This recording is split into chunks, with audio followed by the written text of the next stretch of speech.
In this lesson, we are going to choose your niche together. I want you to grab a pen and paper because you will want to take notes. There are many different niches that you can choose from whenever you are creating a blog. Some popular niches include food, travel, health and fitness, finance, personal development, self care, tech, lifestyle, and parenting. I put a few little notes here next to each of the niches because each niche has its own nuances. So, with food, you want to get very specific. You don't want to be super general because with any niche, you have to find your heart audience. So, whenever you're thinking of your topic that you want to write about, I also want you to think about who it is that you're serving when you write these posts and make your videos. I have a few notes that I added in about a few different niches, okay? I have experience with most niches, personal experience. Whenever you count my clients' experience, we have covered all of the niches. So, travel and food are both very popular and very profitable. They have been the most profitable niches for a long time. However, if you ask food or travel bloggers, a lot of them are going to say that the future of these niches are up in the air due to AI advancements. I am not afraid of AI advancing and taking any of my blogs away. I think that as long as you are writing from your experiences and you're becoming a subject matter expert, you're going to be fine. However, I just want you to know that that is something that's being talked about. These are also the most amount of work, if you ask me. Because recipe blogs, you might be like, oh my gosh, I'm so good at making XYZ. Yeah, that like doing a type of cooking, for example. Let's say that. Recipe blogs are not just about recipes or cooking. You have to be an amazing food photographer, you have to be a great storyteller, a recipe developer, etc. Just like with travel blogs, they aren't just about jet setting the world and snapping a few Insta photos. You have to be an excellent researcher, an excellent storyteller, photographer, etc. Now, you don't have to be these things to start. However, I want you to know that that is included in the workload for your blogs. Tech is another popular topic, but tech changes so fast. Tech, AI, all of that. It has to be updated like basically all the time. So, a tech blog is going to be much more difficult to turn into a passive income stream as it needs to be updated so often, unless you hire a team, for example, which you can do. If tech is your passion, go for it. Just know that there are some nuances, like having to keep everything super updated, that you will have to deal with that other bloggers won't. Parenting blogs have always been popular, always, always, always. Mommy blogs of all sorts, especially.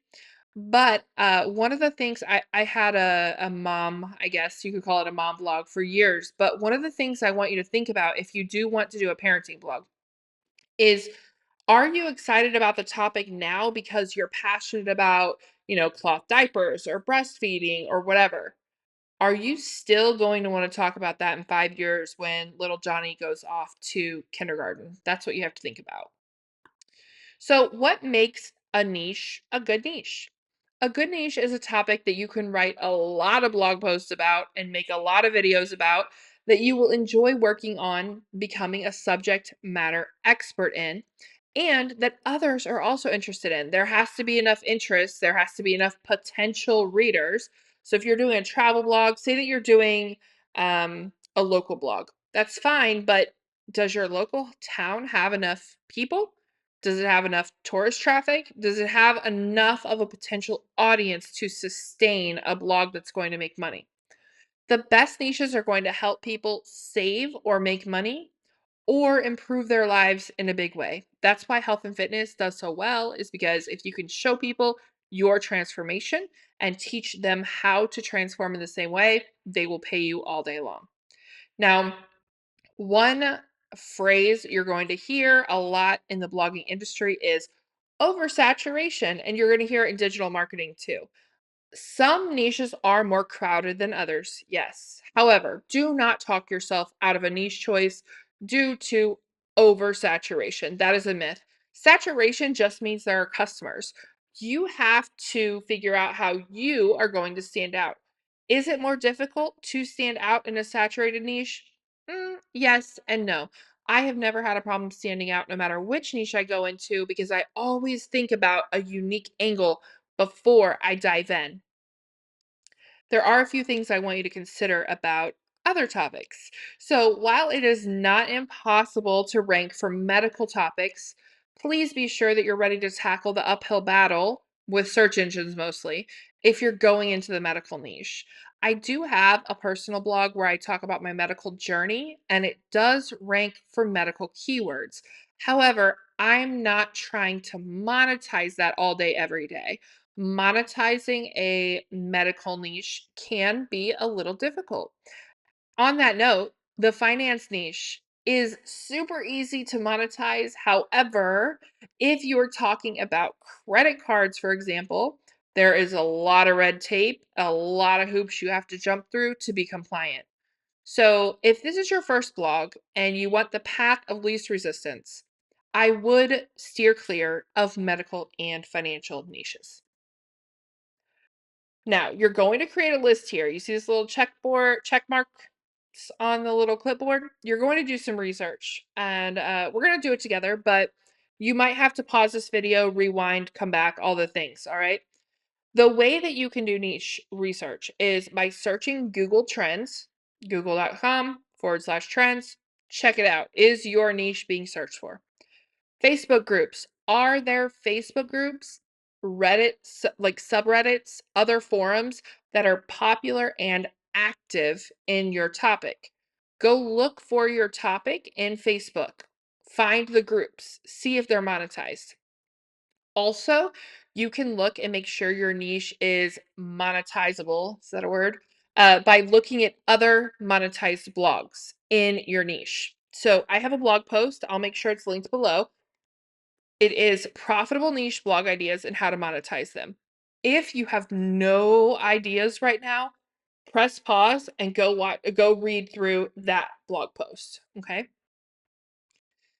Now, to search for blogs that are monetized, one way you can do is take this code right here, which I dropped below, and you're going to pop that into Google, replacing your niche with your niche, okay? Example, I searched mindfulness with that code and a bunch of mindfulness blogs came up. Now, what's pulling up is the privacy policy on their page. So you don't have to look at their privacy policy. What I want you to do is go to their blog, look at it and see, okay, other than ads, how is it monetized? Because you never, no matter what anybody tells you, want to rely on only one source of income, especially not ads, especially not something somebody else controls, right? So these blogs all have Mediavine ads, which means they are making money with ads. But go dig in and look and see if you can find out other ways they're making money. Are they linking to affiliate links for things? If so, they should have an affiliate disclaimer at the top of their blog posts. So that's a hint. Are they selling digital products? You can even get on their email lists and straight up look at how they are monetizing if you want to make sure that your niche can be monetized. Now it's your turn. Hopefully, you already grabbed a pen and paper and are taking notes or your favorite note taking app. We're going to work together to choose your niche.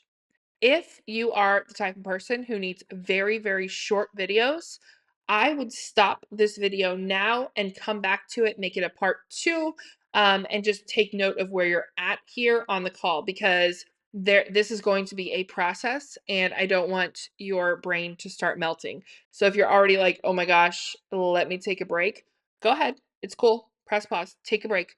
Don't worry, I'll be here when you get back. Just press pause. Now, a brain dump, the whole point of a brain dump is to untangle your brain. So, all of the ideas that you have, any niche ideas, dump every single blog idea that's bouncing around in your head onto paper or onto your phone. Do not judge the ideas. Do this brain dump without judgment, okay? And don't worry about profitability just yet. Just let it all out. Now, once you've done this, you're going to have to narrow it down. So let's say you have 10 ideas. What I want you to do is look at each topic and ask yourself, how much do I know about this topic? The sweet spot is a topic that you know a bit about, but you're dying to learn more. You are on fire and excited, and you would be so happy to immerse yourself in this topic podcasts, books, all the things. Because in order to become a subject matter expert, you are going to have to read, watch, and listen to tons of content about it. So you might as well enjoy it, right? All right. So after that question was asked, your list should be shorter. If you have ADHD like I do, it might not be shorter yet, but that's okay because there are more questions. Remember how I gave you the Mediavine code? This is the next question. Are there other blogs on this topic? Not everything is unique, and that's fine. Usually your idea is going to be out there already. But you want to see, like, is there a proven audience? Do people want to read about this? Are there other people talking about it? You can use Google Trends to check if your idea is trending up or down. So don't pick something trendy that's like, oh yeah, rising star, because those usually crash and burn. You want something that's even. Even if it ebbs and flows, you want that graph to be fairly even or on the upward trend, just not too quickly. Because again, super, super trendy things tend to crash and burn. So, check please. Can you check any or all of these boxes? Are you passionate about the topic? Can you stick with it for a few years? Hopefully, your list at this point is down to less than 10. But what are you ready, willing, and able to become a subject matter expert in? Which niches do you have ideas flowing on how to serve the audience that you're going to have? And then, out of your, let's stay 10 still, maybe five, are any of these niches underserved? Like you have Googled the heck out of stuff and you're just not getting anything new, helpful, but you see there's Facebook groups where people are asking a lot of questions, right? That is a sign that it's underserved and you should go after it. So, does your niche check all these boxes? The more boxes, the better, though do not talk yourself out of it if it only checks, two or three of them. If you're passionate about it, it can make money and help people.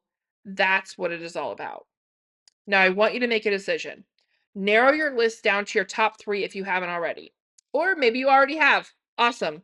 Let's keep going. This is the final cut. Again, if you need to pause and go do some research, cool, but this is the final cut. Ask yourself. I'm going to ask it again. I've asked it like 3 times. Which topic can I talk, write, learn, and teach about every day for a year without getting paid? This is the same question I've been asking, but worded in a different way and added to. Okay? Look at all those. Which topic fits the bill there? This is where your passion lies most likely. If you still have 2 ideas and you cannot decide between the two of them, guess what? Flip a coin. It works. And I'm not telling you, let me tell you my process here. I am not telling you to let the coin decide for you. I think a lot of people get that confused when I say flip a coin. What I am telling you is that when you go to flip the coin, we've got choice A and choice B. I'm going to say choice A is heads, choice B is tails. So I flip the coin, I put the coin here. Before I even open my hand to see what the coin said, I know what I want it to say. I know that I wanted choice A. You should know that too. If not, open your hand.